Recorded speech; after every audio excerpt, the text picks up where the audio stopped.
Hi everyone, I'm glad to see you here. Today I want to speak about how to increase your regression testing speed from hours to several minutes. First let me introduce myself. My name is Dmitry Shidlovsky. Currently I'm working as a head of QA in Volar, which is a very security company. I will discuss about it later. And also I have an experience with, this is Volar current company is a mid-sized company, and I also have experience in Volar, or in Serbian. This is startup with 12 or 15 developers. And also I had experience in Kaspersky. This is enterprise company and also security company, the biggest company in Russia. And also I used to be a mentor in Yandex Practicum and advisor at Settlement. It's a crypto startup. Okay, and let's start from what is this presentation about. The first thing is I will discuss why we need fast and parallel tests. The second thing is I will show you code examples, and also I will share my experience, which changes I can see in my current company and other companies. So, why we need fast tests? Of course, we need because of time to market, because of business. Because if we have fast tests, it will help us to increase the delivery speed. We can ship our features much faster, and especially if developers have fast feedback from our tests.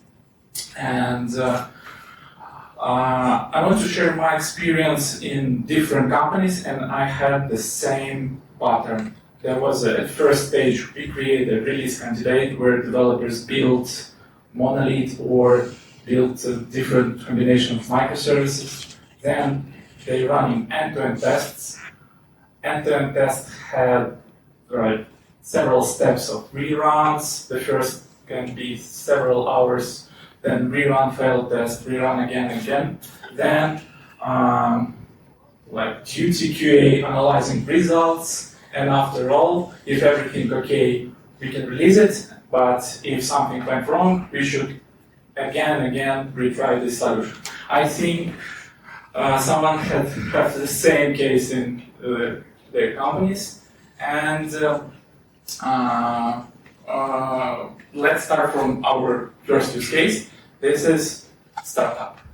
And I want to add a little more context about this startup.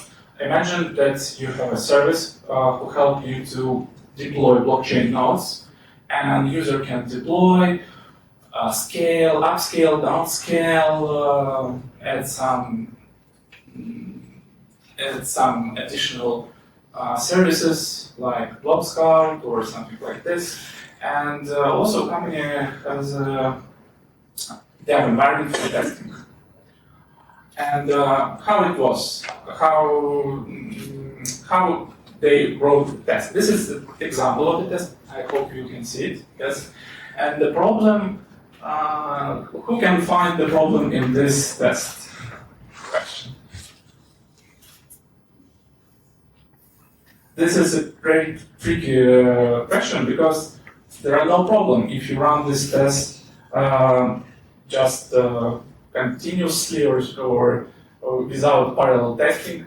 But if you rerun this test several times after the fail, or you run this test in parallel, you can find the problems. And what is the problems? The first problem is not unique state. And that means if your test after test fail, you did not delete your node, for example, if you want to rerun this test again, you can fail because the state does already exist. This is the first problem. The second problem, if another test will create state with the same name or the same ID or something like this, you will also this can be like a race for the state. And this can be a reason of lucky test. The second thing, the different because of the same name of the state, it could be a race, and one test can get the state from another context. For example, you searching something or you apply the filters, and you can get different results from different tests.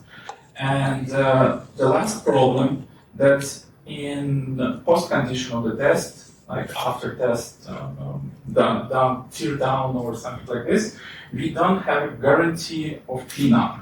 And this is one of the biggest problem of the tests, especially in this company, because they have to recreate their environment again and again after testing because of lots of artifacts.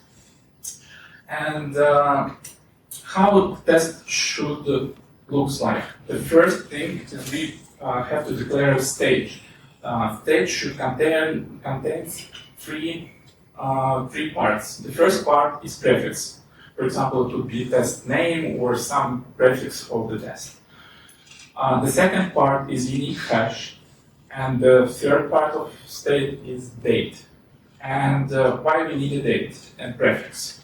Because in precondition, at first we filtering all the states by prefix. For example, it could be useful if you want to if you have several tests, but those tests create the same state. But we need to understand which test create exactly the same state. So this is a prefix. The same thing is date, and we don't want to touch other states that are not expired yet. For example, we want to delete all states after 1 day, for example. And then we deleting all our states. So it means that our cleanup should be not in post condition, but in pre-condition. This is the essential thing. And then we creating the unique state. Then your regular test, like step 1, step 2, step 3. And in post condition, you also can delete the state, but this is not necessary because we have a guarantee of deletion of our states in precondition.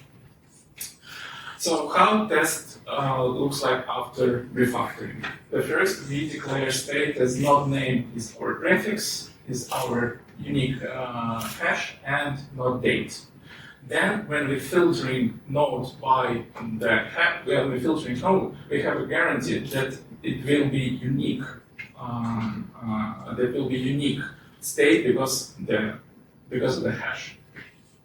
And also, this is how it looks like our cleanup in precondition. So we're filtering filter node by prefix, then by date, then we delete the nodes.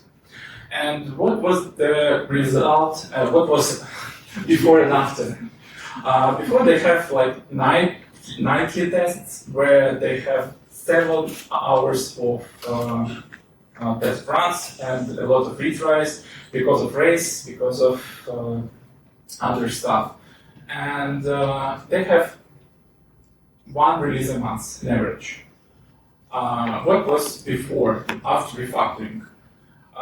They start to call them PR tests for pull requests. There was a 16 minutes of testing because of all tests become parallel and stable and with unique states. There was no retries at all, and they began to make several releases a week. And let's talk about pros and cons. The first advantage is tests become parallel, and this is really good. No artifacts after broken test, it's also great, and no one test affects the other. This is the perfect. But also we have disadvantages, and one disadvantage when we faced with it was a large load of the test. They did not expect that test can create such a big load, so we have to create a scaling on our dev environment. So it will be funny because test just broke the environment not because of functionally, but because non-functionally. And also it's harder to program and harder to design such tests because not every interface, not every service have an ability to create unique states to make test parallel.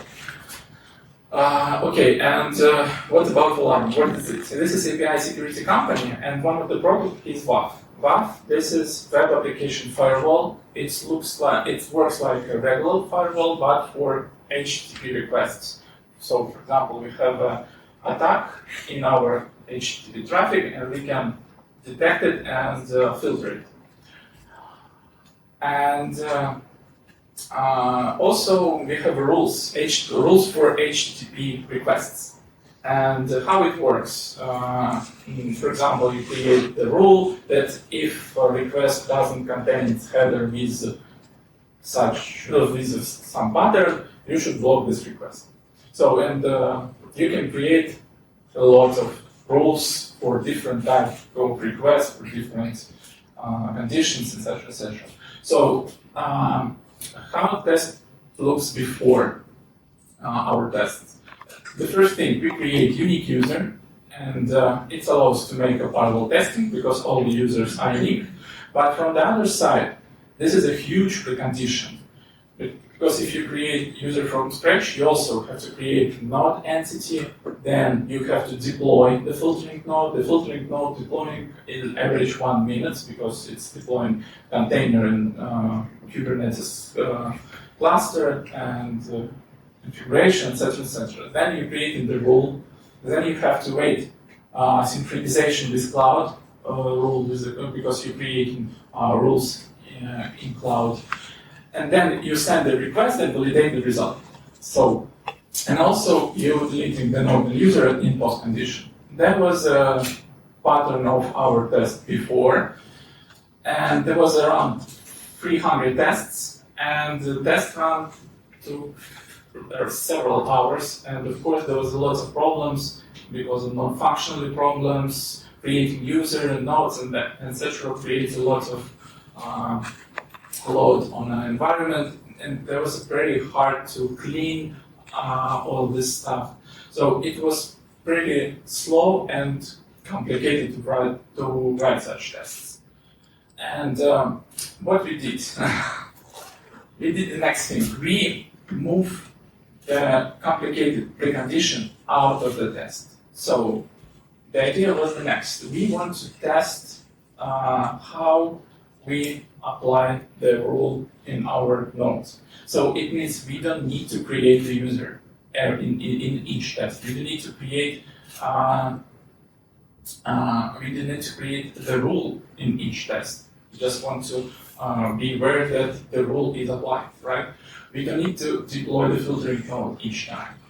We just want to send the request and validate the response. And what was next?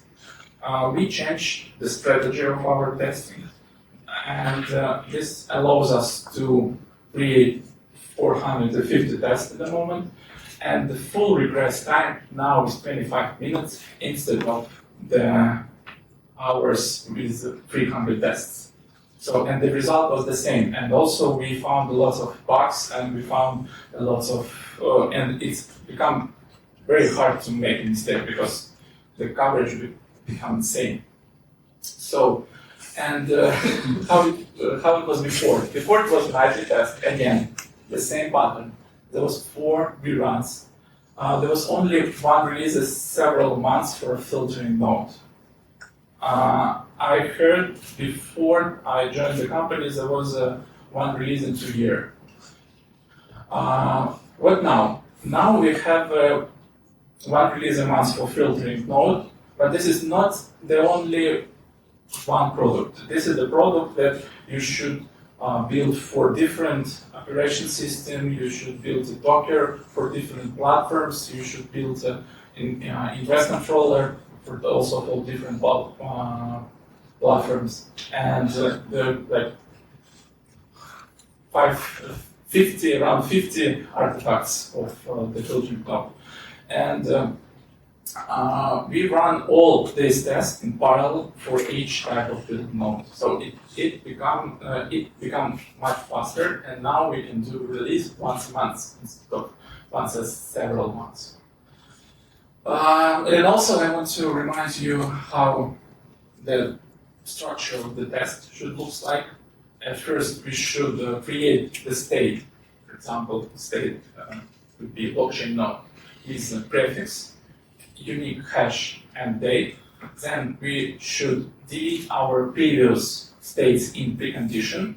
At first we filter by prefix, then filter by date, then delete selected states and create unique state based on the hash. And then you should write your code. Yeah, and also as a result, I want to say that you should design from scratch your test as a fast and parallel, and move the precondition, the huge precondition out of the test. When you starting to discuss with developers about new feature, you should always keep in mind that the interface of the service should be able to create unique state, and it should be able to write the parallel test for unique state in your auto tests. And yeah, as a result, you can see this is true. I'm not lying. So if you have any questions, you can ask me. Also, you can add me in LinkedIn, and I will help you and answer your questions.